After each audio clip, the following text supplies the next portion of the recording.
really, I just want to be able to think critically about what am I doing on the day, building relationships. I'm not just there to film, because if you're just there to film, you're just seen as the camera guy, and the stuff you get isn't going to be the good stuff.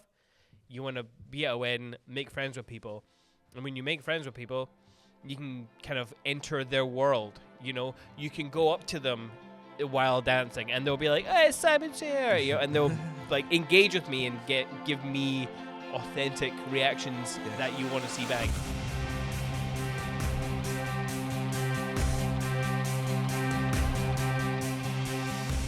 Jason, Danny, how we doing, mate? I'm good. I'm still loving these couches. I had no idea that. The Italian leather. I remember when we went actually furniture shopping, and I took pictures of all the seats, and you just vetoed every single one of them. And the first one that you see, I'm like, yeah. I mean, come on, though. Come furniture shopping with me, Jace, you know. And But like, some of the other ones were not great. it was good that you didn't take your card out with you when we did it, because Yeah, we that could was have been really deliberate. impulsive. Yeah. Just, literally just. I mean, these were spenny enough, but worth it because super comfy. Yeah, our it's great. buttocks are definitely thanking us for it. So, Yeah. but yeah, new season 2. We weren't really too sure on whether we were obviously going to do it the whole season kind of thing, but I think this feels like a season 2. So Well, I never understood why podcasts did seasons, because surely you're just talking, unless there was like, a cliffhanger at the end of the last one, like, oh my God, the lights go out, and probably should have done that. we probably. Like, oh, will they get power back? So yeah, no, we're really pleased with it. We're not quite done yet. We've got a table that's getting delivered later on today, That so will probably be in the episode 2. it will probably be And there- because we're actually- recording this before that one goes So like live. we said right before we did this podcast, we'll probably mess it up somewhere. Yeah, That's we've us done it. messing it up. So Yeah. we're going at the future, going at the past. Yeah, So that's what happens. Joys of podcast. So yeah, no, and a few other bits and bobs, but yeah, we're super happy with it and Yeah. excited for this coming season. But also really excited because on this episode, although you may have noticed there's been a very distinct lack of Scottish representation, Yes, because we were Scottish enough. yes. Well, apparently so. Apparently so. But now we've realised, we need a bit more Scot on the pod. Well, we always knew, like, when we were going to reach out to people who are Scotland, we wanted people who have, played a part in sort of inspiring us and others within our market. And there's probably, like, no duo better than the guests that sit right in front of us right now. Yeah. Greg and Simon from Cinemate. Welcome to That Wedding Videographer Podcast. How you doing, guys?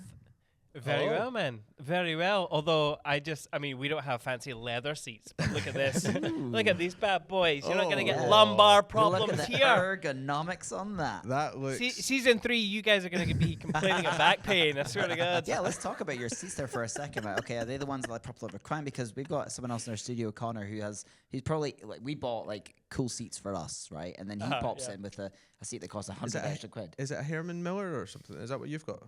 Oh no, these are Oh, rip-offs. These are made to look like that, but they're not that. Honestly, we sit in this thing and it's like it just reclines it's got like a leg support thing, and it's when he's not in the office, we just sneak onto it, and then I could just hear the footsteps come at the door, drastically change into our other chair. But not a lot to be said about being comfy. They are comfy, but not sure on the lumbar support kind of idea, but it's comfortable. To be fair, which is the faff before, because we used to have to drag our office chairs into here and out every single time. It was a nightmare. I hated it because you're always bashing against the door, and there's so many marks on the wall because of it. Yeah. There is. So, but no. But they look very nice. I must admit. They are comfortable. Very comfortable, very comfortable. So yes, Greg and Simon from Cinemate, but also Of Perspective podcast as well, a podcast for wedding creatives that started, a couple of years ago. I don't know if we're going to start with that or get onto that later, but you may recognize their voice if you're not from Scotland and heard their podcast going, because I remember, one of our speakers at the summit is someone that I found through Perspective podcast, Michaela. All right. Oh, yeah. So I remember heard her on the podcast, bought her course through that. So I had a massive part to play in my past for my business, because that sort of transformed my business. So it was a good find. That one. Awesome. So good luck with the podcast for you. I think we had her on, what was it, COVID times? It was a long time ago. 2020 or It was a something. long time ago. Yeah. Because we were, it's funny because Greg and I had that, like, what should we have seasons in the podcast? And then it's like, yeah, like we figured we'll just unofficially go by seasons in our filing system. Right. Yeah. But yeah, I don't know. People wouldn't know, but yeah. Yeah. I mean, we're kind of at we've passed 50 episodes because if you include the summit specials, we're over that. But this will technically be. Oh This will be episode 50. This will be technically for the pod episode 50.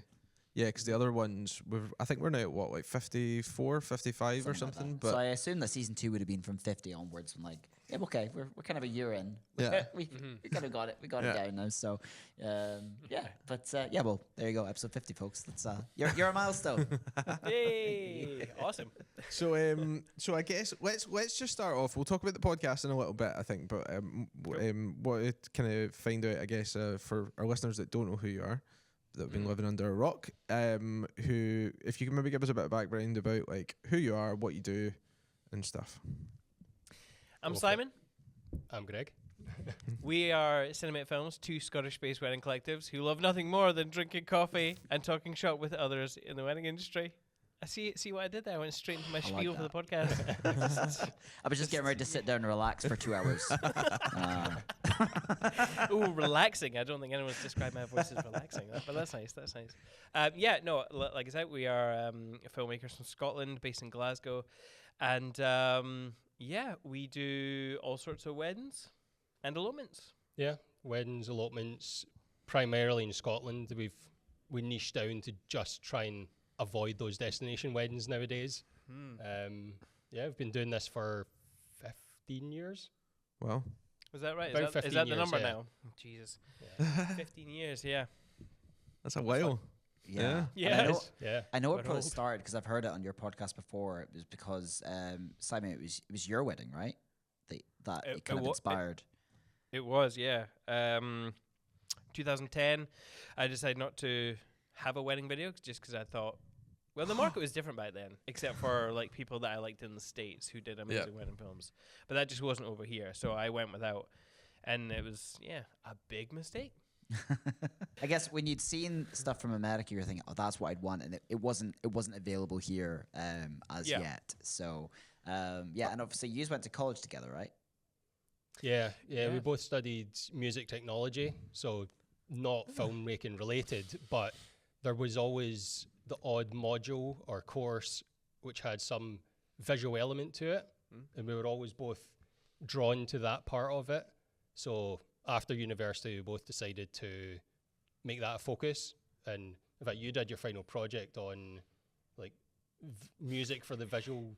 Yeah, it was like a kind of journey into emotions mixed with visuals, and could I pull people's emotions in certain directions, mixing and matching certain elements of visuals. So Yeah. So like that, how did that conversation go down then? When obviously you went to college together, and then Simon, you get an idea that you want to create wedding films. Greg, were you kind of going that direction as well, or do you think, okay, no, that's an interesting idea? Or did you have like a different plan that you were drawn away from? I'd been sort of dabbling in the TV industry, sort of doing some runner work, trying to get my foot in the door in that sense. But then around that same time, we decided let's pool our resources and like form a company, and we naturally thought we'll do like music videos and I guess corporate videos, but we thought the music industry was where we might end up because that's where our background was. But we soon realized that it didn't really suit us. There wasn't much money in the music industry either. Yeah, bands don't have any money to spend. They still don't. Still don't 15 years later. They Still still not changed. don't. So from Simon deciding, there's not much of that American style of wedding film over here in the UK, that's where it was a case of like, could we pivot this business and move into the wedding industry, try and fill a bit of a gap maybe?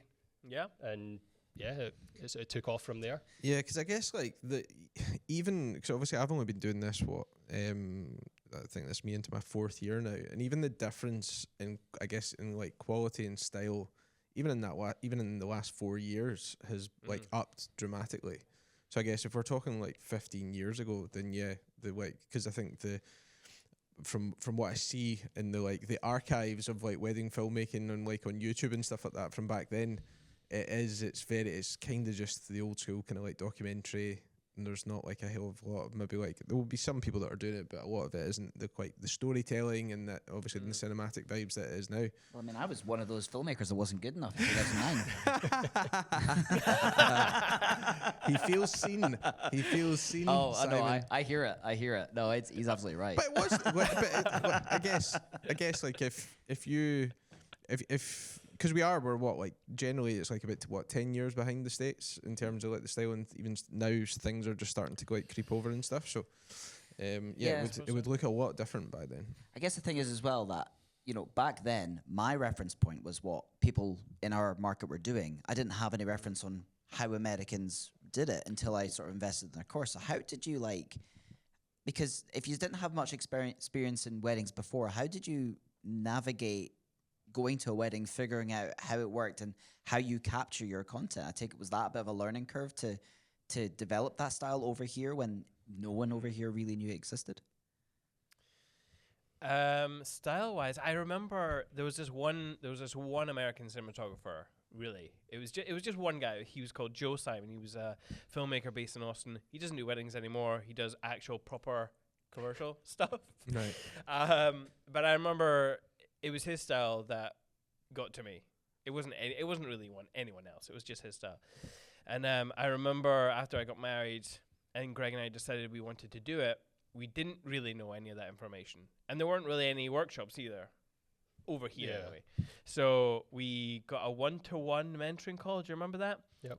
Greg and I, in the pitch dark at night in a West End flat in a spare bedroom, us together huddled around a laptop just with our jotters and asking Joe some questions. That's literally how we did it. Wow. Well, But when I say that no one was good enough, like funnily enough, I was looking back at work today, our work, and it was equally not good. I mean, way worse. Yeah. Way worse. So The worst thing you can do to pick yourself up is look at last year's work. Like, it's always moving forward. yeah, that's part of growth. That's So, part yeah. of growth. It's Yeah, part of growth, and I The think technology and everything available back then. that's totally actually that's one of the reasons why as well. I think I'll never ever get tired of it, and I think I love it so much because you can see firsthand the growth even in the space of a year. Every single season, you continue to see the growth in your work because you learn something new, you make different mistakes, you learn from them. Going back like 15 years. Digging down at the archives, that would be quite a story. yeah, it was. Yeah. But even like you're just saying there, even recently, Simon turned to me and was like, he's editing a sort of like a recap of last year, some of the weddings and stuff, and he's like, I don't know, I'm not sure about this. I don't know. And you're constantly just reevaluating your work and going, could be better, be better, which is why the fact that there's so much education out there nowadays is incredible. And that's why, like you were saying, in the last 3-4 years, there's even then been an improvement in quality. It's because the amount of education, I think. 100%. Because I know, we just talked about it on the podcast that Jason and I were on as guests, and we were saying, I was saying, sorry, that there is no way that I would be able to get, I guess, to where I am now in that space of like 4 years without the education side of things. It just wouldn't have happened. Yeah. It would. I would have had to have done so many more weddings and made so many more mistakes to get that same level of knowledge. Probably still wouldn't get it, to be fair. So yeah, I think everybody is in a super fortunate position now that there's an abundance of education, and I think that generally we've talked about this before, but like the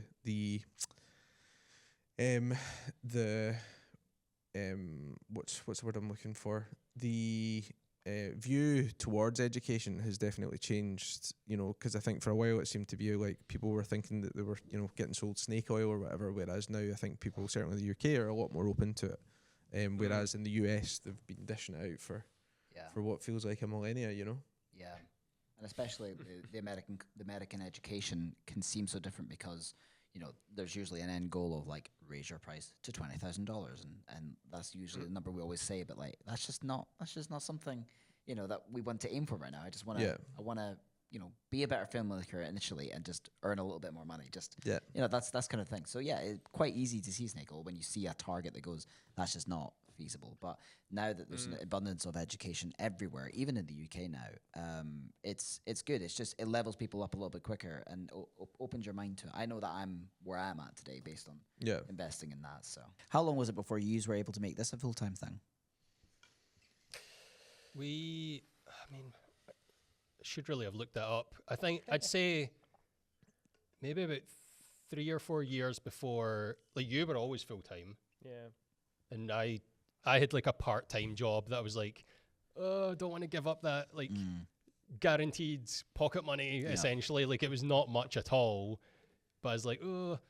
So eventually, it must have been maybe 3 or 4 years in that I was like, I just have to give it up. Otherwise I'm going to stick at it forever. Like I had to just pull the Band-Aid off and just go for it. That is, that's the trickiest decision people can make, is that you've got safety, and as much as you know that this is a successful business model because other people have done it, there is that risk because it's all on you at that point. You can see your bookings in the future, but it's still working for that. It's terrifying, especially like if you've got like proper responsibilities in that as well. Like if you were a bit younger or whatever, I think it would be a super easy decision to make because you're like, whatever, let's do it. Like, what does it matter? But I think obviously when you get a bit older and obviously you've got like responsibilities and stuff, it's definitely like a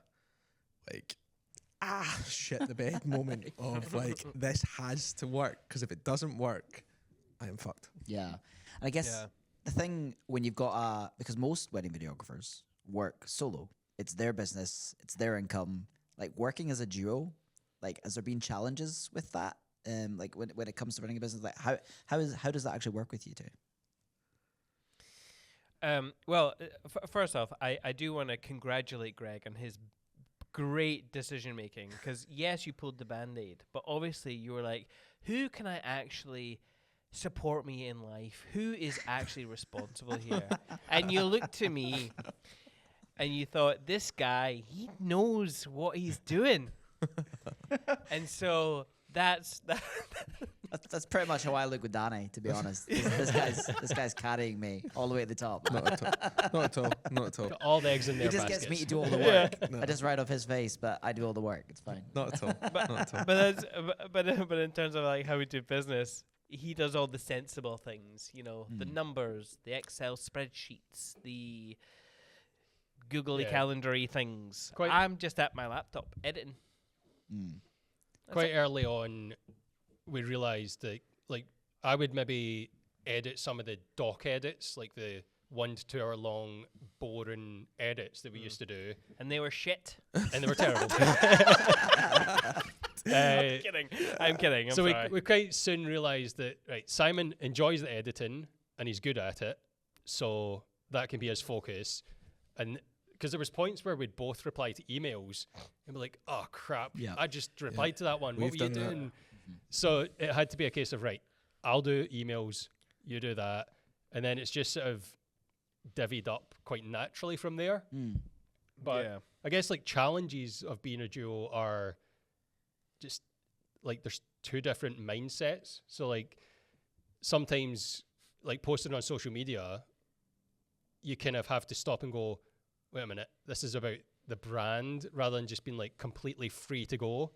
Like Simon sometimes feels a wee bit constrained on social media. He's like, I don't know, Greg might not agree with that. Greg might not approve. That's like one of the biggest challenges is you're not just completely free to do your own thing. You have to think about it as a business and as a duo.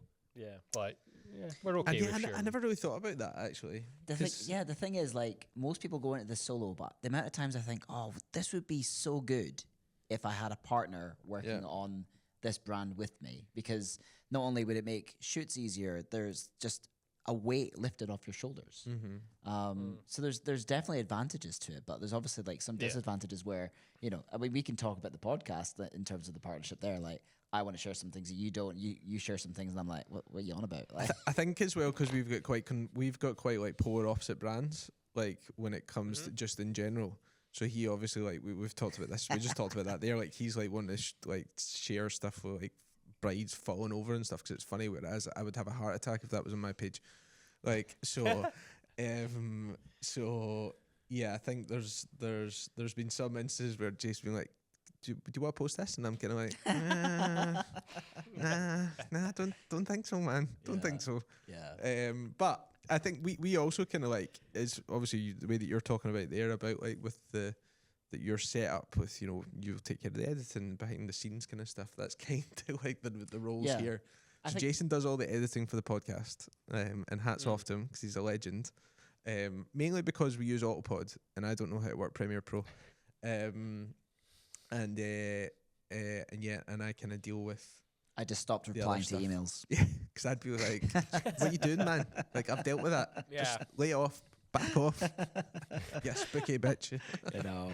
Oh, that's my wife's favorite quote right there. So good. I need to go back and watch that all again. Still Game. Oh, it's so for our English contingent that don't know what we're talking about there, go and watch Still Game. It's top quality Scottish banter. Absolutely. It really is. It really is. But yeah, I can imagine there's a lot of people that would, who maybe get the idea of, I would like to join this, but I'd like to kind of do it with someone. And obviously that's the kind of back end stuff. But when you're actually on a shoot, like there's always a lead shooter and a second shooter usually. I take it after working together for so long, you have just got the rules that you know what to do. Like, how does that work on a wedding day?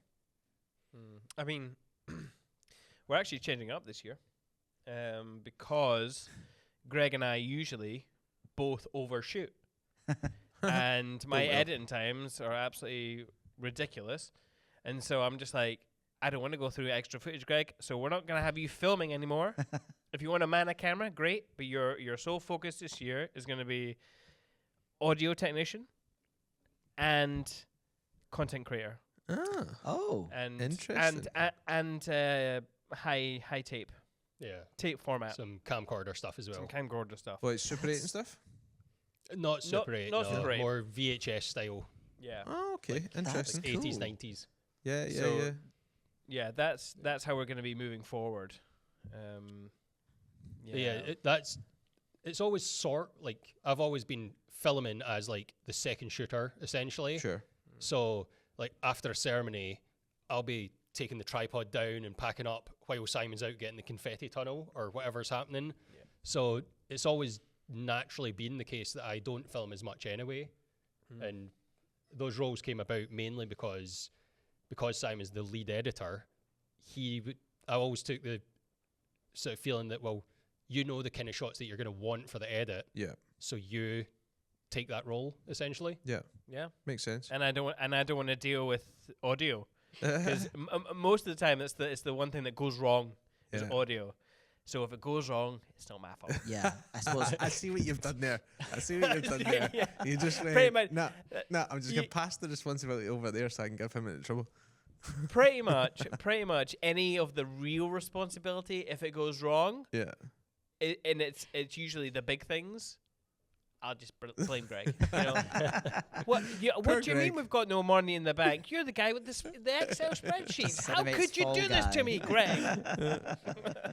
Poor Greg. So talk to us about that then. So obviously like with the VHS and stuff, I mean I get that. I mean I think I put a post up recently on the UK Wedding Videographers chat just to see like what everybody was kind of using because I'm taking this year for me for Rizzo Films as like a year of experimentation when it comes to like stuff. So I was considering doing like the VHS thing, maybe giving it to like the bridal party and just letting them kind of like film it and stuff. Cool. But the content creation thing, talk us through that because that's super interesting. So is that going to be content creation using an iPhone or is it using cameras or?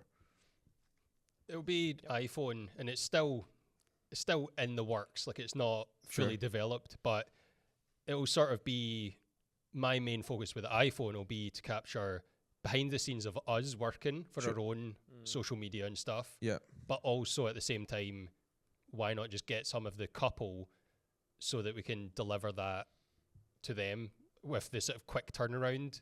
Yeah. Maybe we have to iron it out as well, still, but like maybe a few reels edited for them or something like that. Yeah.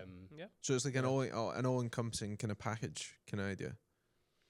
Pretty much. Yeah. Pretty much. Yeah, so obviously because you'll be there, you'd always have, because I know it's not just yourselves, you do sometimes have like someone else going out and filming with you, at least one of you. So I take it you always have two people go out with you in the shoot. At least this way, someone's there to still sort of pick up the kit, move it around while someone's able to catch that. But also now just capturing content as an add-on, essentially. Not necessarily an add-on to the couple, but it's, you know, an extra duty that you can do now for your second shooter. Yeah. I guess, though, like, if we think about it, though, think about whenever, if I can think about any time that I've had a second shooter, there's definitely been points where I kind of feel like the second shooter is away shooting, but I'm kind of like, yeah, you probably don't need to do that just now. But they're kind of like still, I know I would do it. I would just keep shooting because I would want to make myself feel like I'm busy and not just standing around. So I guess that's like a good way to create, like, I guess another product for your clients and potentially another revenue, more revenue, depending on how you do it, with that kind of downtime. So essentially, was this kind of like a joint decision, or was this Simon going, Greg, you need to start working more? Start working more. You're sitting drinking coffee on the wedding day too much. I mean, it really is purely selfish. I don't want to have to edit his footage. Yeah, it's fair enough. like the films were already too long. I already have too much stuff that I need to go through. So why not? And even this year, we're reducing the amount of film that we give. It used to be 15 to 20 minutes. Now it's like 6 to 10. Yeah. Which is the same length of an elopement film. Yeah. So, like, really, I just want to be able to think critically about what am I doing on the day, building relationships. I'm not just there to film, because if you're just there to film, you're just seen as the camera guy, and the stuff you get isn't going to be the good stuff. You want to be at a wedding, make friends with people. And when you make friends with people, you can kind of enter their world. You know, you can go up to them while dancing, and they'll be like, "Hey, Simon's here," you know, and they'll like engage with me and give me authentic reactions that you want to see back. You know, so it's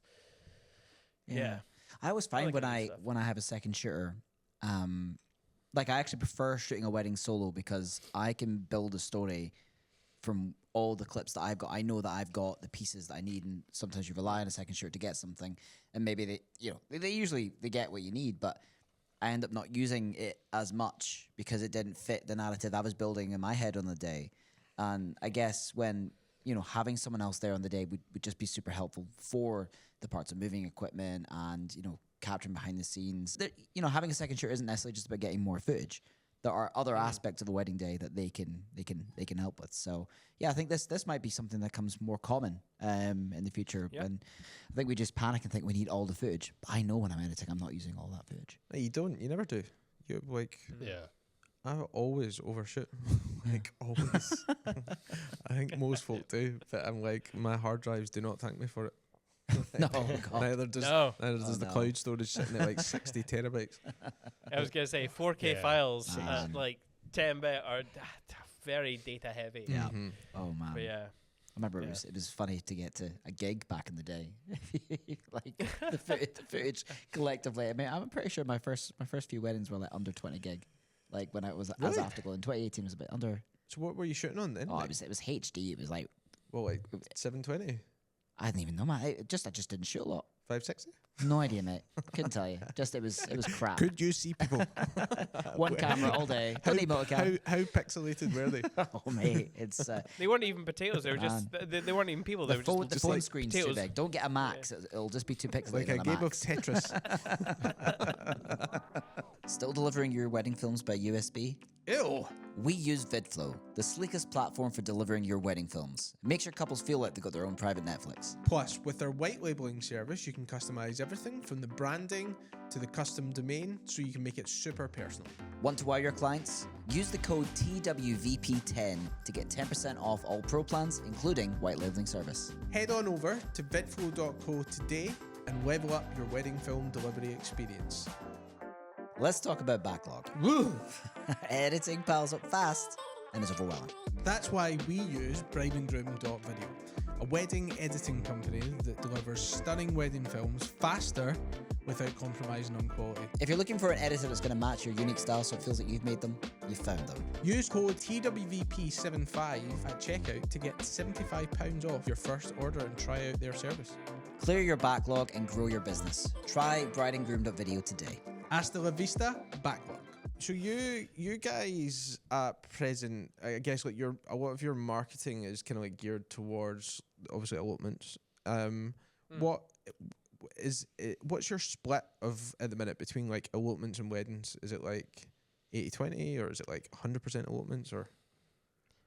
Interestingly, last year we probably did a lot less elopements than we have done in the previous years. Yeah. But a lot of the bigger weddings that we shoot are still outdoorsy. They're still like by the water or in the hills, or you can easily get to there from the venues we're shooting at. They're also mostly not from this country. Yeah. Right. Mm-hmm. Yeah. So it's still.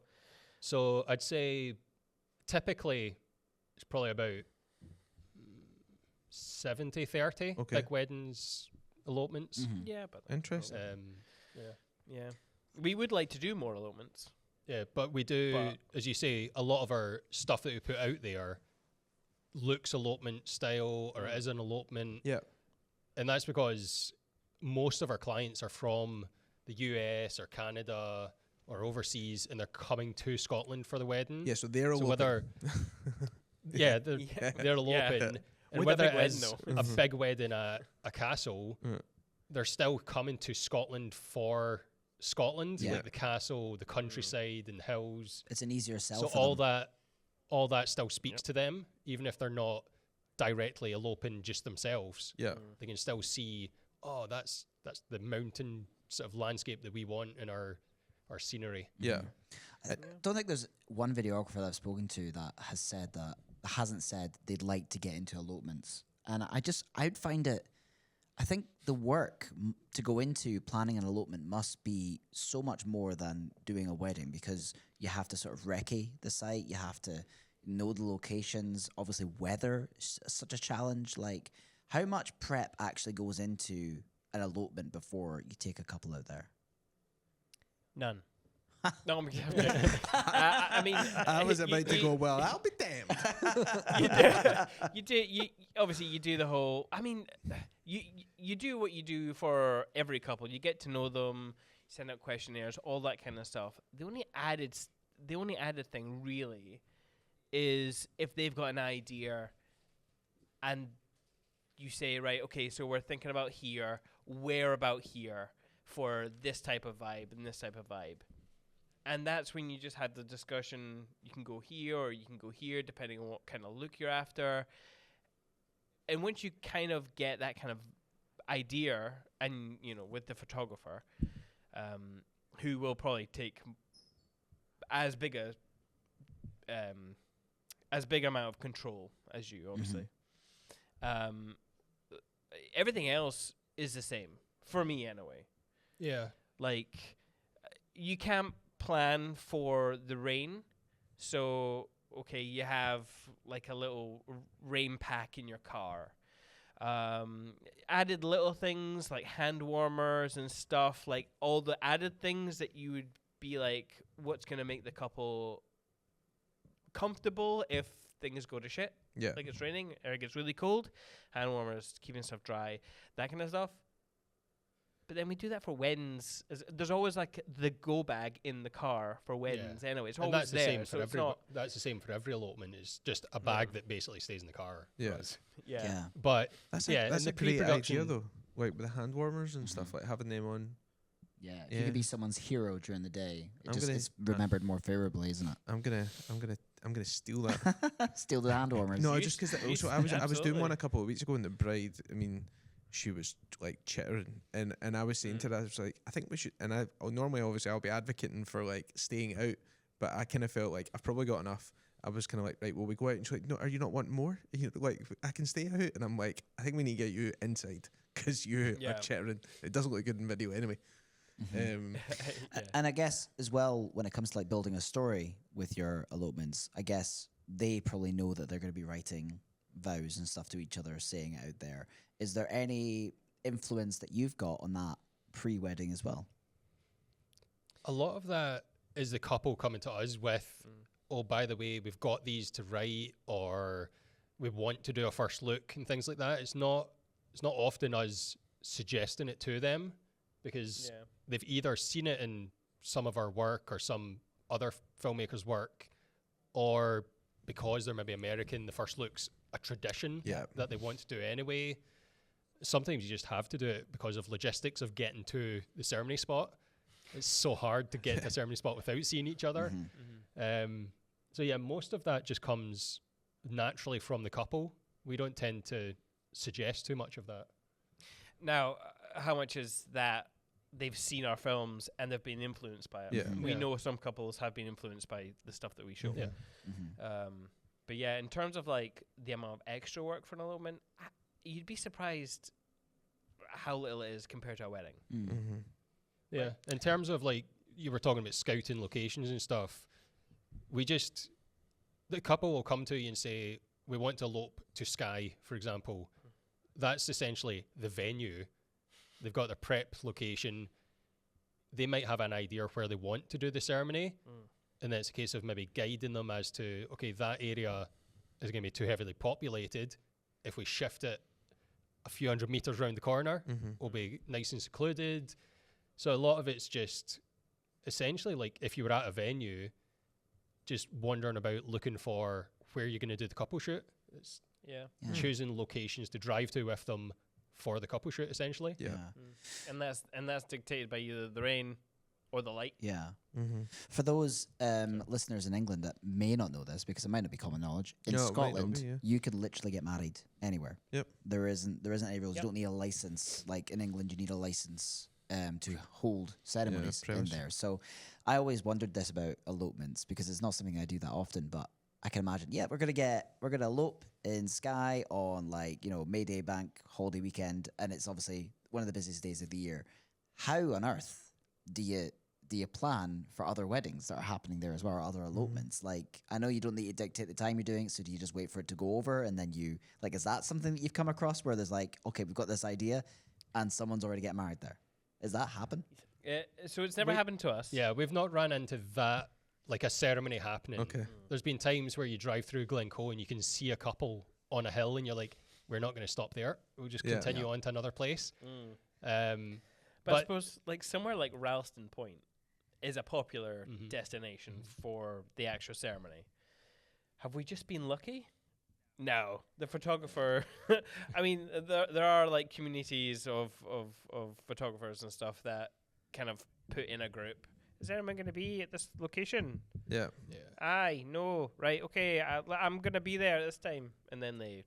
I suppose it would help. So that's a way of avoiding. Yeah, I suppose that would definitely help if there was communication there. But I know it's obviously a massive scope of land, so that it would be very unfortunate. But there's obviously some popular points. I've seen a lot of elopements that are in the exact same spot, and I'm like, that's obviously where they'll go. Like, how on earth are you missing all the other elopements that are happening? So I just always wondered if that was a thing, because it's not something that I've. Cinemate running into Cinepals.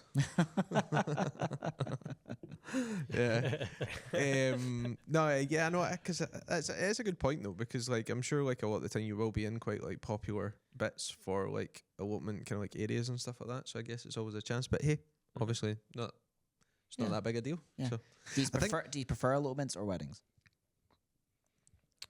Personally, I prefer elopements. Personally. It's a quicker day. I like feeling like I've conquered nature, giving the couple an experience. Those are that whole experience, offering your couple an experience. I mean, that's on us. Yeah. So I like that. You definitely get more of a bond with the couple as well. You feel that you've really achieved something with them and you've got a closer connection.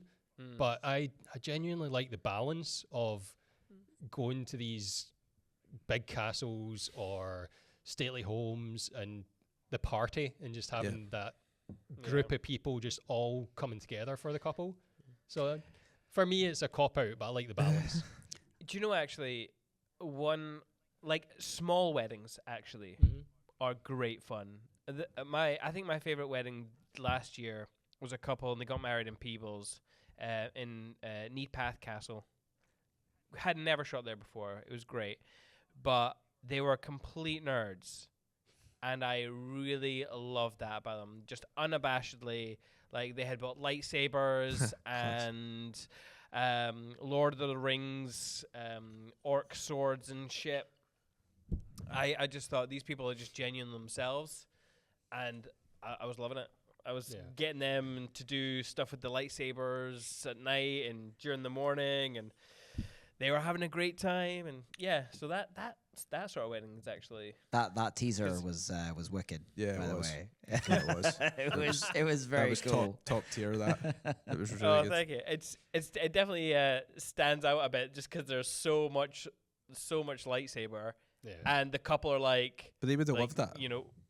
Exactly. Oh, they did. They did love it. They would have and then, loved it. You know, I bet the sound design was an absolute nightmare though. You're just like vroom, vroom, vroom, vroom, vroom, vroom. Sound That's when you're like, design. Greg, sound guy. This is on you. This is my Actually, idea. I didn't do any of Did that. you not? No. Oh, fair play. No. Fair play. Insert a lie. lightsaber sound That's a here. Copy, paste. Greg's a mouth Foley artist, so actually I just point the mic at his face and he does the sounds. Wow. Zoom. Give us a lightsaber just now, Greg. Greg. You have to pay for it. Sorry. Yes, get him tell. No, but I think that point that you mentioned about like having more of a you build up like a really good connection like with the couple and a bond with the couple in the elopements is totally true.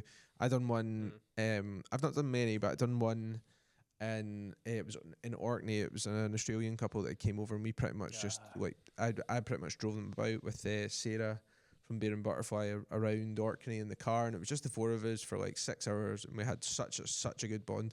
We still chat today, you know, like, and there's not I don't do that with many couples, but we'll exchange kind of like messages on Instagram and stuff like that. You build up a really good connection with them because it's just you, you know, for those 4-6 hours. The only thing I don't like about it though, about elopements, is how wet you get.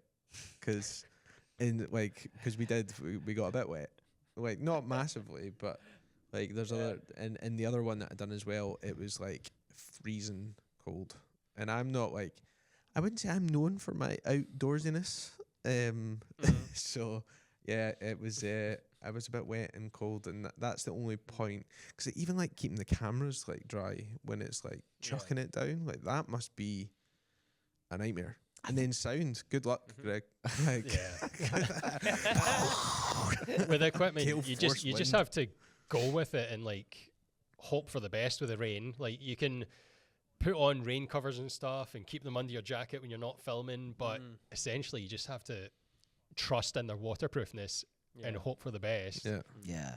The worst thing that we find is the condensation. Like if you've been out shooting a ceremony for half an hour, and then you're like, right, we're going to drive to the next location. You want to blast on the heating to warm up. And then you're like, oh, shit, the cameras have just fogged up. Yeah. Right, we can't film for the next half hour. Oh, God. Oh, that's a very artistic choice, Simon. Yes. Yeah, this is the Berry. pro mist filter that we've got going on here. Yeah. Can't see fuck all. Scotland edition. Because there's literally nothing really that you can do, is there? You just kind of you just need to wait and let it do its thing, and it's a nightmare. It's so annoying. I've got one lens, one of my lenses, and it just seems like extra prone to it, and I need to get rid of it. It's my 85 as well, and it's just like so annoying. What a nightmare. I just think the toughest thing for me about an elopement is if the weather does sort of change, it gets really windy, or there's, you know, a slight, I mean, I take it most couples are totally comfortable with, you know, they know the surroundings, they know what they're getting themselves in for, but getting the most out of a couple at that time, like you can be the biggest cheerleader you want, but if you're getting pelted by hail on the side of a hill somewhere, like it's... Any top tips? You always have a smile on your face, and you always tell them how amazing this is. Like, I actually... so it's kind of funny. We always used to joke around the curse that we've got, the curse of Cinemate, which is whenever we go to elopement, it is bright sunny. Very rarely have Greg and I actually been rained on. Oh, really? Except for one actual film and that was in Sky. And the other one was an adventure session where we were doing stills and some video. Yeah. And both times the couple just loved it. They kind of knew. I mean, when you elope to Scotland, you kind of know you're going to get rained on. You know, it's going to happen. And I always like to use my favorite line. Today's rain is tomorrow's whiskey, you know. That is actually my favorite line. I use it all the time. But yeah, you just keep on saying how amazing this is going to be, because you actually do get really great footage. Yeah. If it's raining, it does. You know. Oh, yeah. Think about Ireland. That footage, because we done that workshop in the wedding filmmaker workshop, and we were on like the cliff in Ireland, and we had the rain. And it was like the sun was pelting through, and you're like, oh. Yeah. But then just know, right? generally, you're not gonna a bride's not gonna want to walk through that. So it's probably like the only time you're gonna get a shot when you've got a model that's being paid to be in the rain. Yeah. So yeah, but some of the visuals you get when it's wet and sunny, So it's dramatic. like gorgeous. Oh, So dramatic. you're like, dirty my lens, you filthy sky. This is great. Oh, so good, so good. So yeah, that kind of energy gets them laughing, and then Yeah. I think it would be good fun. Like the one that I've done before where it wasn't actually a paid client. I went to do behind the scenes for a photographer, and I ended up getting some stuff. And it opened my eyes to the landscape definitely does a job for your composition. Like I know, right? it's you go there and you go, oh my God, everywhere I look is a fantastic shot. yeah. And I enjoyed that. I would get the fear that we had a decent day for it, and I definitely rode those coattails of getting good weather for so long. Like even to the degrees like money back if it rains. Like it just doesn't rain at my weddings. Like it's like for years I just didn't get rain at my weddings, and then last year that happened. So, but I can imagine in more tricky situations I would be stressing out about that. But Yeah, I think it's like a solo shooter as well. Like just dumping the stuff that you don't need or whatever. Like I think that would definitely help, having somebody there that you can go, okay, can you go and make sure this is dry? Actually, that is quite annoying. Actually, if you don't have like a bag that has at least one side semi-waterproof, and you put it on the ground, you're fucked. Yeah. Or even just like the ease of filming. Like if you've walked 20-30 minutes to a ceremony location where you need to have your tripod to get that backup angle and all your audio gear, you having to carry that with you and trying to film while carrying all that, it's quite awkward. So just like the filmmakers that do it solo, like hats off to them, because I'm usually the guy pack horsing all that stuff so that Simon can be the lead shooter, getting the shots he needs with just the camera. Don't make out you're just a mule. I've got my own kit as well. Same guy in donkey essentially. But how important is it to have something like that in those situations? That's absolutely something I didn't even think of. But it totally frees you up though. Yeah. Like having somebody else there to just do all that. Even just generally, to be honest, like having a second shooter is helpful. Yeah. Just to take that weight off. Like you can see why some people not even just have a second shooter per se, but have like an assistant on the day to just make things easier, like moving those tripods. I mean, surely as well, when you're, say you're up the top of a cliff or whatever, it's going to be super windy. Oh yeah. So I'm assuming that you've got the tripods that have got this feet that will peg in, but even still, that's only going to do so much, surely. You'd think we'd have those, right? No. Oh, right, okay. So you've got our typical setup. Ass over here. Typical setup for an elopement ceremony, which is the only point we use, like tripod or monopod, would be Simon's roaming around handheld. Yeah, I'm always handheld. Able to shoot anywhere he wants, and I'm straight on with the couple, or typically straight on with them, getting the down the aisle shot, I would say. And on that, it's just a wee Manfrotto B3 tripod, so it's very lightweight, right? With a wide angle on it, and then I've got the monopod, which I'm just standing, basically stopping, blowing in the wind, using my body to shelter, and it's got the big feet on it, so it does stay kind of stable. Yeah. But that's the typical sort of setup that we go for. Yeah. What about your mics that you're using in those situations? Is it just a Tascam situation, or? We use the Rode Wireless Pro. with what was the lavs I got? I got some expensive lavs recently. Oh, I can't remember the name of them. But yeah, because what was the ones that we had before? They would just keep on popping off. It was the Rode wireless. It was the ones that come with the Rode. Right, and yeah. The windshields for them just fly off easily. Yeah. So there was Rode had a great design of lavalier microphone, and then they changed it to this minimalistic design, but they completely fucked it. Sorry, No, Fuck yeah. yeah. Cool. Yeah. Swear away.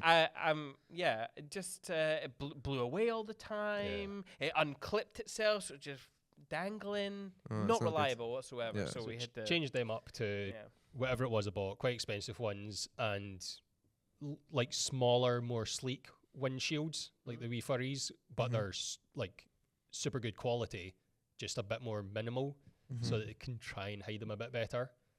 But that's something that I probably need to get better at, is hiding the mic. And are you making the like all speakers on the day? Yeah, so Yeah. anyone who's speaking, whether it's a reading or celebrating, everybody gets mic'd. Yeah.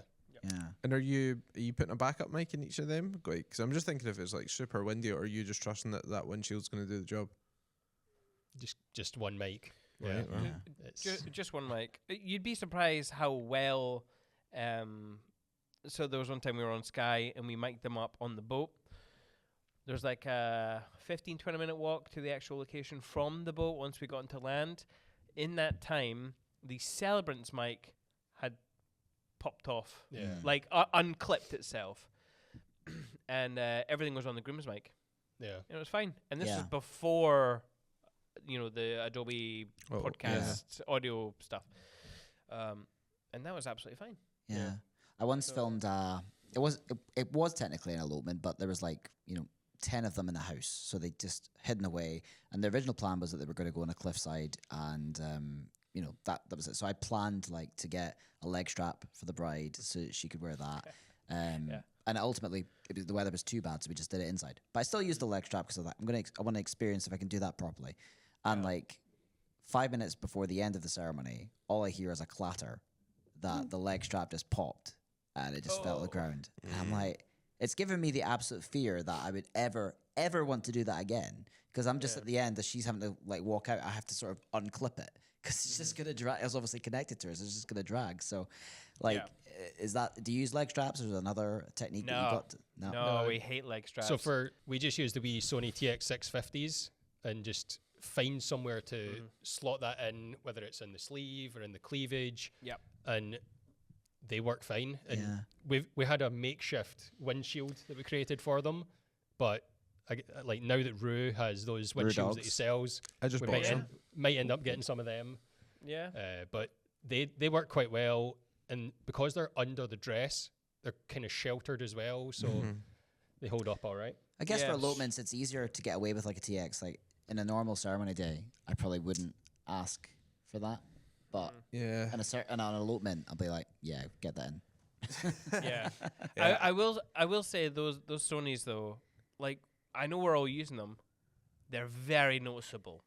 I don't mind actually personally seeing a lav attached to the jacket, but those Sonys, when I see them, really upset me. We could do let's all try 2025 to hide those little mics somewhere. 'Cause I'm they're sure I very saw obvious. this microphone that's magnetic. It's like a little pin that goes on. You can do that with the DJIs. yeah? It's got a little magnetic bit, and it's just. I just think the DJI mics they're so big unless you use a lav. But Well, yeah, the new Yeah. the new ones they look like a toy, but Yeah. that's what I've used them for the elopements, which are the DJI ones, but I've got lavs for them. It's like Shure lavs, I think they're. Yeah. And much better sound quality, but But yeah, I need to. I'm definitely gonna have to, because I know the Tascams now. The thing that always annoyed me with the Tascams was that you couldn't you can't tell if they're still recording or not, because it's just recording on the unit, the old ones. But I know with the DR10L Pros, the new ones, you can connect them to your app on your phone, and you can check and make sure that the levels are still coming through. But yeah, I need to do a bit of an upgrade this year on audio, because even there's always. You can hear the difference. It's fine if all your audio sources are just the TXs the whole way through, but as soon as you put that next to a track that's got a lav on, or it's like a Tascam or something, it's noticeable. You know, it definitely doesn't sound as good. It does sound fine. It just doesn't sound good. It's like passable. Yeah. And with a bit of tweaking, it sounds all right. But that setup doesn't sound as stressful as I thought it might be. No. So yeah, Sounds a squish. I'm all right. I'm in. Yeah, well, once you kind of test it out a couple of times, it really is actually that easy. I mean, I've even now stopped giving my spiel to the bride. I've just been like, hey, I've got this mic. I'm just gonna shove it down your boobs, and she's like, cool, yeah, all good, cool, yeah, boop. Awesome. Yeah, on that with the wet mix, I borrowed your. I think I've actually still got it at home. I need to bring it back to you. Don't bring it back to me. I don't want to see it again in my life. But I had two brides that had eloped at Morlick, and she went to. I'd asked one of the bridesmaids to put it on, and she just wasn't doing it, and I was kind of like, no, you just kind of like turn it, obviously, because not wanting to put it on her, and she was like, Danny, can you just do it? And I'm like, okay.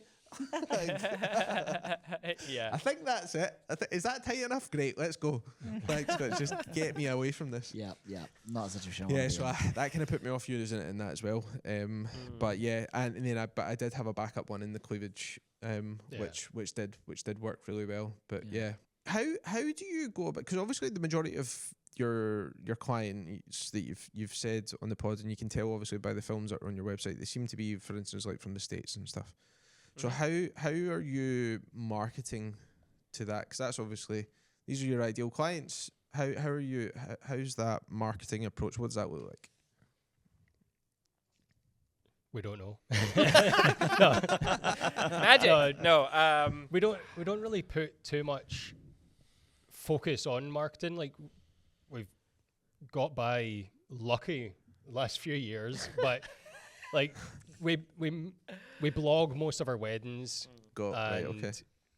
We've tried to make a bit more of a focus on SEO to try and help with that, but generally most of it is just networking, making connections with venues or other suppliers like photographers.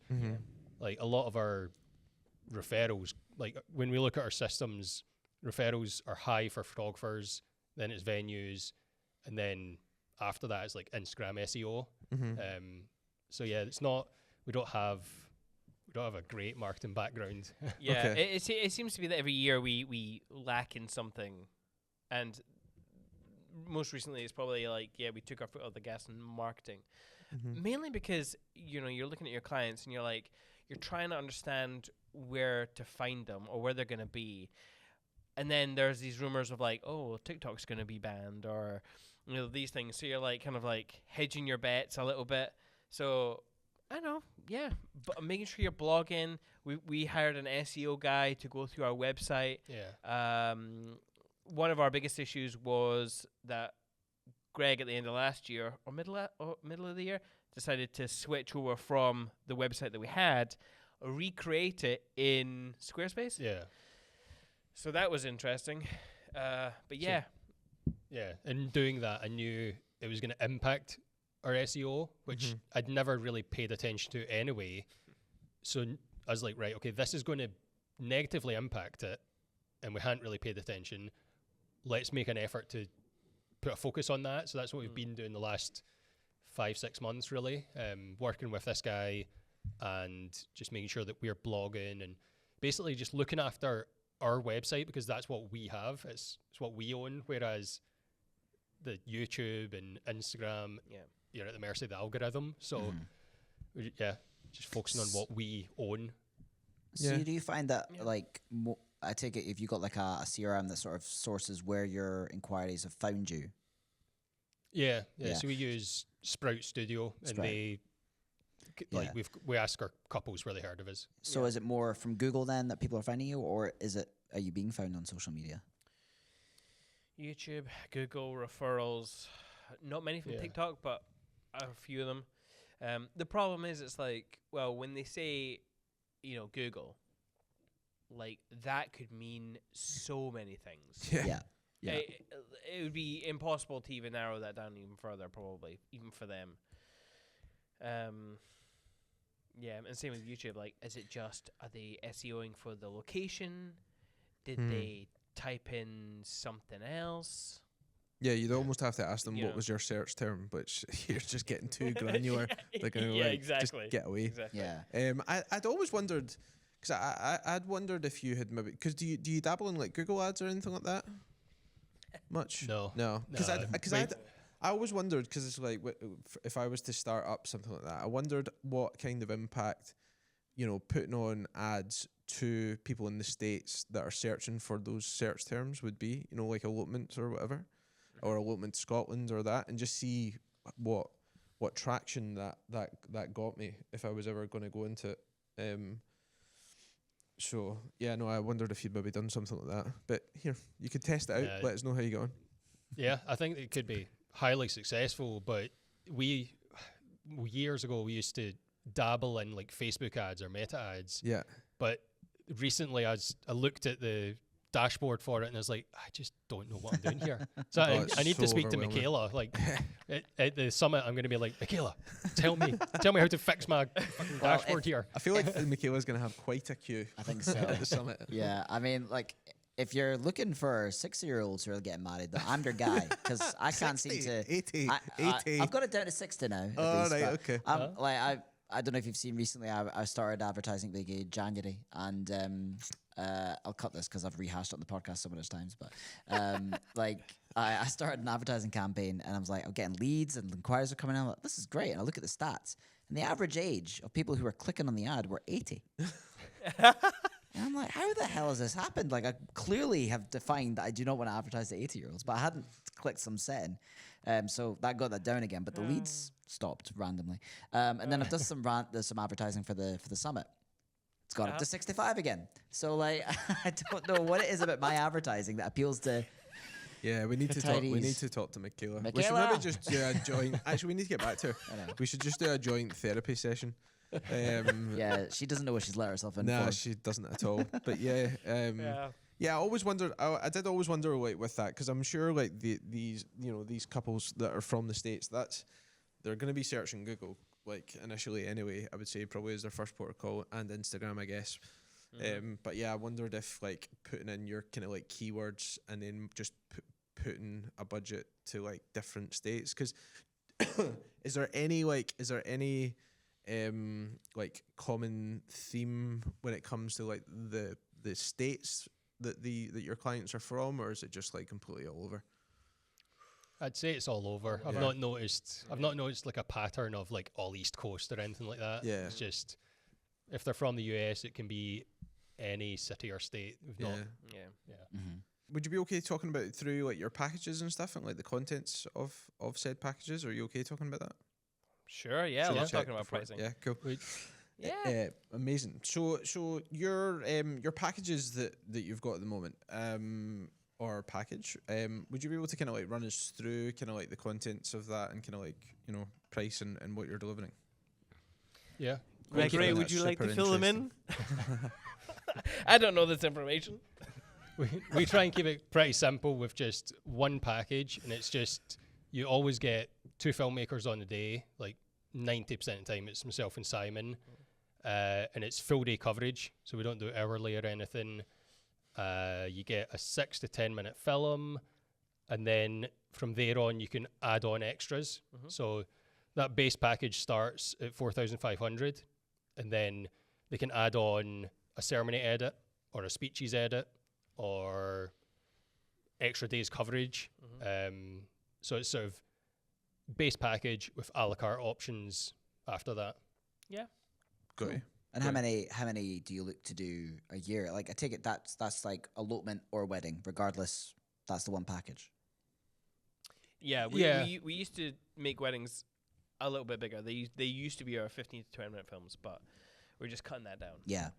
So now it's just the one package to keep things ultra simple, and then they can add on whatever they want. And we sort of typically aim for somewhere between 15 and 20 weddings a year, weddings or elopements. We're not strict on that number. Like, sometimes it creeps to 22, sometimes it'll be a bit less, just whatever it falls at. Yeah. And have you found that since COVID, the booking pattern has changed? Because for me, I always found that before COVID, was like inquiries and bookings happened like 2, 3, sometimes 3 years out. I was always quite comfortable. And now for me, I mean, it's not less so for you, but I find myself in more of a 12-month window where people are always booking me within not the same calendar year, but like usually within the next 12 months. Has that been similar for yourselves, or? Yeah, there's definitely been a shift. Like we've always had couples who book that 2 years out because they know they want to save up and have it. And then there's been the odd couple who are like, yep, it's 5-6 months to the wedding. We're planning it now. We've got this surplus cash. We can do it and just move quickly. But yeah, in recent years, there's been a lot more that's like, okay, we're 8 to 12 months to our wedding and we're just seeing what we can do, seeing what we can budget, or we've got the money, we want to go now. So yeah, there's definitely been a shift recently. And yeah, it's probably since COVID. Like everybody was talking about that. What was it? The engagement gap. But I think it's just a change in the industry and change in people's money mentality. Yeah, it's definitely been a difference, and it changes every single year. Like I can't seem to get, like, looking at the analytics, I can't find a consistent pattern with how things are working. It's just obviously been a big jolt in the system. And now people are maybe it'll go back to normal in a year or two. But I think generally the economy situation will most definitely be having an impact. You know, between the economy and the house prices are just continuing to go through the roof. Like, because we're looking at, we're gonna have to move because we keep having more children, and the house prices like just now are like astronomical. Like, and if you were like somebody like that at that early stage, you know, essentially of like their relationship, and they're having to think, okay, right, what are we doing here? Are we saving up to like buy a house, or are we gonna get married, kind of thing? Then I know what one I would pick. Yeah, it's definitely happening later in life. People are getting married. I'm definitely noticing average age is closer to 65 now for me. So, Well, that's something we've noticed as well. The last year or year and a half, that we've had a lot of couples over 50. Which, when you were talking about your ads, I was like, well, maybe that's not crazy. I'm onto something. Maybe it's right. Maybe I am. Maybe it's right. Yeah, that's what leads. They can finally get married at 80. The economy's that fucked that they can finally have enough money, cash in the pension. We're getting married, Harry. Yeah. Maybe I'm onto something. All right. Maybe. So I think that's a nice little segue into talking about perspective, which is your podcast that you've been running. So tell us a little bit about that. You know, like how long you guys have been going, and kind of like what was the reason why did you make it? Why did we make it? I suppose, you know, we had noticed that we'd go to a lot of workshops. We'd go to like Photography Farm a lot. And that was just a bunch of photographers who were listening to other photographers talking about how they do stuff. And I'm like, do you not see that at every wedding? And then it dawned on me, they don't see this at every wedding. We see that as every wedding. Every wedding we are going up, and we're working with like a whole host of different photographers. Some amazing photographers as well. And I mean, people would fucking love to be in our shoes watching some of these people work. And that is kind of where the podcast started. It was like noticing that, people, we'd love to have that conversation with other photographers. And so we invite other photographers on and talk about what they do so that people could have a little bit of that different perspective from them. Yeah. And we've been doing it for, I keep thinking it's like 4 years, but it's probably actually longer than that. Yeah. We just, every so often, we'll take a big long break and then come back. But the last 3 to 4 years, we've been a bit more consistent with, we don't set any sort of like, we want this amount of episodes per year or season, if you want to call it season. But it's just a case of we're trying to do as many as we can, put them out there, and just, share other people's perspectives on the wedding industry. Yeah, absolutely. And the tagline is enjoy your life, mainly because people get so into their business, they forget to live. I mean, genuinely, the big thing is like, oh, work-life balance. I'm like, Jesus Christ, how is that such a big thing? Yeah. Just do what you need to do in business and then go out and enjoy the life you've got. Exactly. I think most people do get into this to make a better life for themselves, and then it ends up taking over everything. So, well, Kirsty would definitely say that about me.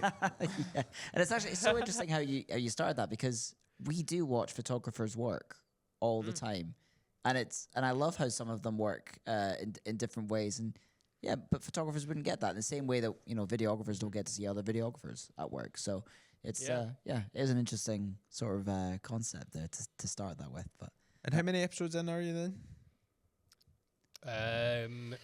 Recorded, we have we're creeping up on 150. Right. Wow. Yeah. yeah. 150. That's a And lot they're of hours. And they're 2 hours ish. Yeah, They're like an hour and a half to 2 hours long. We definitely go long form. Yeah. Simon goes on tangents and just talks. all and, right. and the guests go on tangents. Yeah, that's true. I do tend to talk quite a lot. Bollocks. It helps. It helps when you run a podcast. To be fair, Yeah, It does. It does. It does help. It does. rather than the help. awkward silence. Yeah. I was But- hoping everyone would but be I silent really- there. It didn't I land. mean, I'm sure you'll have this as well. You'll love to hear how people are actually doing stuff that's actually different. Maybe you hadn't thought about doing this in your business, or maybe you hadn't thought about implementing this thing into your, the way you shoot, or, I mean, if you yeah, hadn't- even from this yeah. episode, taking away an alternative option for a second shooter, and actually just how elopement shoots work. Like, it's not. Hand warmers. I always thought that you'd properly warmers. wired everyone up with mics to get the stuff out there, but it's yeah, and yeah. There's a few things from this that I've taken away, and I think that you get that from every guest, episode. There's yeah. something where you like. Yeah. That was genius. I love that. Every so. guest that we've had on, there's been like at least one takeaway to go, yeah, that's good. And it just like we're lucky in that sense because we just kind of get to. It's the joy of It's running the your joy. own podcast. Yeah, just get So, to pick their brains. Yeah, I always remember when you guys got Eric Floberg on, and I was like, I've listened to him for a long time. That was that's the bit. That's when I was like, one day I need to start my own podcast because I probably won't get to chat to these folks. So Yeah. I mean, we've had some pretty good guests on. Yeah. And some of them I've had to hound. In fact, we had Dylan Kitchener on. I spent 3 years hounding that man down. yeah, he says no to a lot of 3 things. Years. Yeah. Yeah. I was going to aim for Naraf Patel at one point, and I thought, no, I'm definitely not going to. That would be 10 years of my life of me hassling this man. Yeah. He's been quite stern on his nose. Yeah. Oh man. Fair. Yeah, because I guess yeah. not everybody wants to come on and chat through things. I guess, but And is there any other big plans for Perspective? Anything in the pipeline? No, Nope. I think just Always- we've been using the start of the year to just really go heavy on recording episodes because, as I say, you get into wedding season, and although we're only doing 15 to 20 weddings a year, the backlog builds up, and you go, oh, we don't really have time to edit or record podcasts. So if we've got as many coming out at the start of the year, it helps. 100%. yeah, definitely, Yeah. it is the way to do it. Yeah, we stupidly agreed to do this weekly. So Yeah, I will say it's quite nice when a podcast comes out and you're like, oh, I recorded that like 3 months ago. Well, I'll give this a listen. What did I say? Oh no. Yeah, Yeah, it's always quite fun. I usually have 3 days to turn something around, so it doesn't. They don't pile up, thankfully. So yeah. Yeah.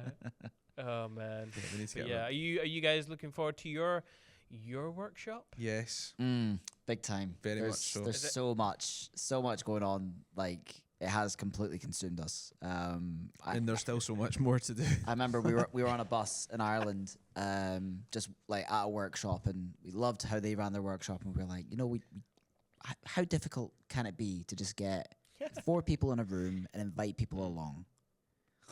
Jesus, Yeah, not so simple. not so simple. But My God, we're ticking it off. We're ticking it off. Like the majority of the stuff is done. It's just like it's all the little fiddly bits. We need to put out some more comms, which we will do at some point. Just about like, especially for like the English contingent that are coming up, like in terms of like travel and accommodation and stuff. yeah. Yeah. But yeah, no, we're really looking forward to it. We just recently have our next year's summit. We've got the speakers for that on lockdown and stuff like that as well, Cool. which we're very excited about. Yeah. So yeah, A couple more announcements to happen in the future as well, which yeah, we're some pretty big announcements that should hopefully be happening in the next kind of couple of weeks. Just within regards to the pod and that as well. So yeah, it's like it's full on. And just obviously what you were saying about it consuming it, it's definitely consuming us at the moment. But yeah, even so much to having nightmares, which is great. The nightmares have started. Yeah, I had a nightmare the other day. That I was like, because I'm fine with like public speaking and stuff like that, just like in terms of like my old jobs and stuff. But yeah, I had this like nightmare. I woke up at like 3 o'clock in the morning that I was like fluffing my lines and I didn't know what to say and I had to walk off stage and that and I'm like profusely sweating and stuff and I was like woke up and had to go get myself a glass of water and be like, right, it's okay, it was a dream, go back to bed. Then I messaged him the next day. I was like, right, we need to get our lines sorted for this, like, cause we don't script things, but like we did the first ever episode of this podcast, we scripted it all and it just sounded horrendous.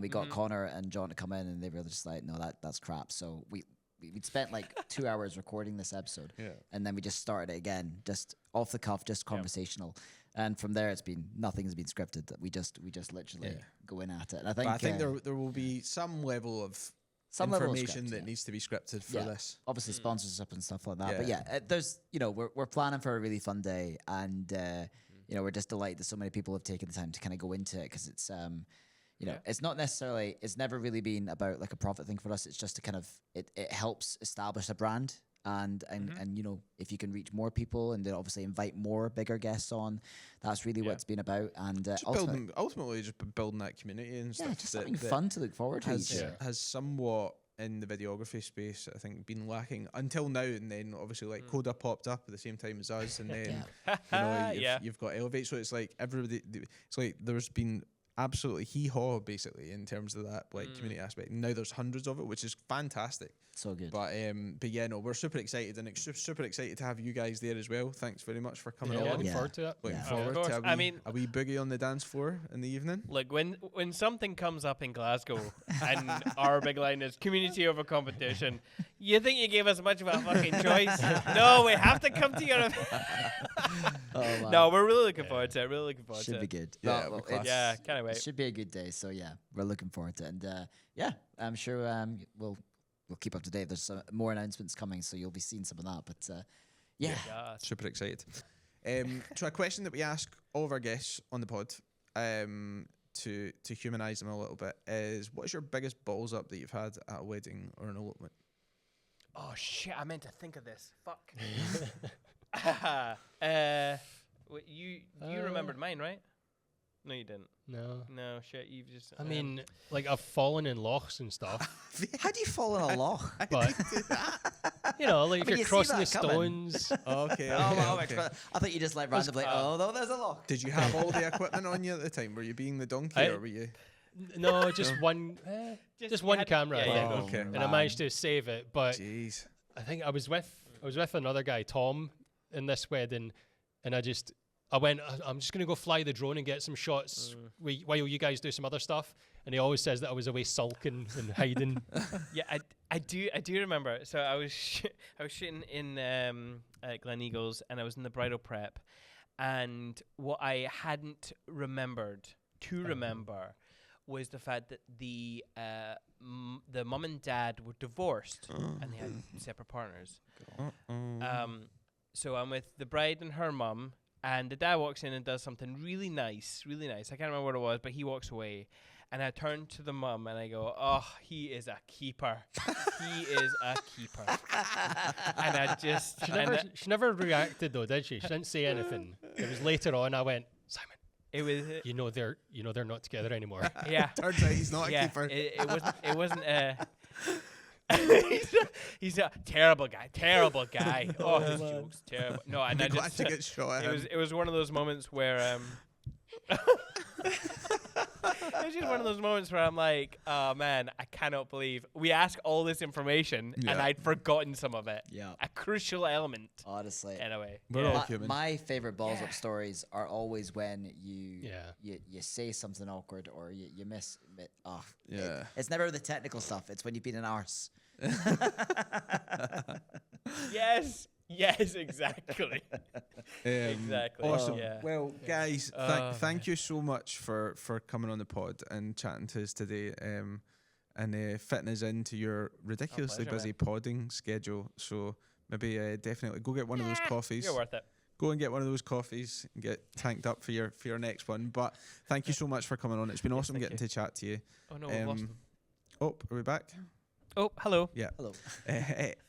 For our listeners, where can they find out more about you and more about the podcast?